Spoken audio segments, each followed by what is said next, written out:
tanto que nós não sabemos o impacto caminho que pode legalizar parte de recrear, pois que tu por uma marihuana ou um baigol na mori papia, se você não sabe que o impacto está, é irresponsável para introduzir algo sem cifras, pois, promecos, mi avisa, para mim, cambia nosso pensamento como partido MPB, me que mira cifras. Que o impacto está se nós legalizar a inteira comunidade bonariana. Nós jovens já acaba, tá bebe mais jovem mesmo. Não jovem só. O pena tá bebe na boneiro.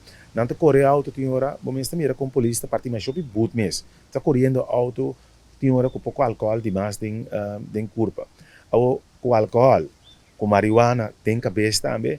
Minte quer que se nós não assim bom onderzoek na boneiro, pone quadro de controlar bom, segundo a mim não sabe, que nós também ajuda boneiro, ou nós está assim boneiro sua situação social e nós roubam que tá gusta sali, me que meni se não tem um tique álcool e acaba você com ele por bira. Figurava com álcool, com droga livre, que você põe fácil, mas tu rende, bro, também festa, com tique álcool, anto como namori papi, que só não o que, anto com marihuana de budget, pois Minosa ku esa kita un desarrollo bom para boneiro. Ne momento nang aqui passar iba outra prioridade que nós tem e não mira cifras. Pois por favor, lá-nos como governo de boneiro. Única vez pessoa que cita pro, base um onderzoek abrir.